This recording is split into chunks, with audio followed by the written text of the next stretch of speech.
दोस्तों, आप सभी ने तेनालीरामा का नाम तो बहुत सुना होगा और उनके काफ़ी किस्से भी सुने होंगे। पर आज की वीडियो में हम उनका एक ऐसा किस्सा लाए हैं जो शायद ही आपने सुना हो। तेनालीराम के एक मित्र हुआ करते थे, छज्जूराम, जो उन्हीं के गांव में रहा करते थे। तेनालीराम और उनकी काफ़ी घनिष्ठ मित्रता थी और अक्सर छज्जूराम उनसे तरह तरह की पहेलियां पूछते रहते। छज्जूराम काफी धनवान थे और उन्हें पहेलियां पूछने का काफी शौक था। वो गांव वालों से तरह तरह की पहेलियां पूछते रहते। साथ ही हर पहेली के साथ वो एक इनाम राशि भी रखते जो पहेली का सही जवाब देने वाले को मिलती। पर अधिकतर तेनालीराम ही उनकी पहेलियों का सही जवाब दे पाते और इसी कारण उनकी तेनालीरामा से काफी ज्यादा मित्रता हो गई।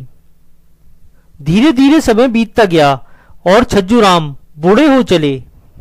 एक दिन जब वो काफी बीमार पड़े तो उन्होंने अपने तीनों बेटों को बुला लिया और कहा, मेरी चारपाई के नीचे एक बक्सा रखा है, मेरे मरने के बाद उसे खोल लेना, उसमें मेरी वसीयत रखी है, उसी के हिसाब से तुम सभी चीजों को बांट लेना। कुछ दिनों बाद छज्जूराम की मृत्यु हो गई।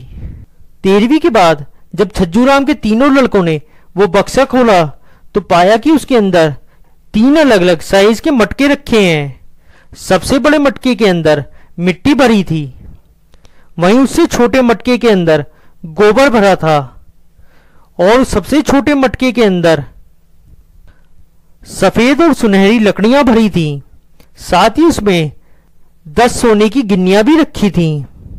उसके साथ एक चिट्ठी भी रखी थी, मेरे बच्चों, मेरी ये वसीयत एक पहेली के रूप में है। मैं उम्मीद करता हूं तुम इसे सुलझा लोगे। अगर तुम ना सुलझा पाओ तो तुम अपने तेनालीराम चाचा के पास चले जाना, वो इसे हल करने में तुम्हारी मदद कर देंगे। जब काफी माथापच्ची करने के बाद वो तीनों लड़के उस पहेली का हल ना सुलझा पाए तो तेनालीराम के पास पहुंच गए और सारी बात बताते हुए उसे वो तीनों मटके दिखाए।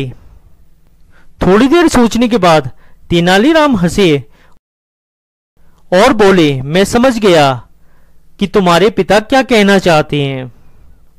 उसके बाद तेनालीराम ने बताया कि सबसे बड़े मटके के अंदर मिट्टी भरी है, मिट्टी यानी खेत, तो सारे खेत तुम्हारे पिता बड़े लड़के को देकर गए हैं।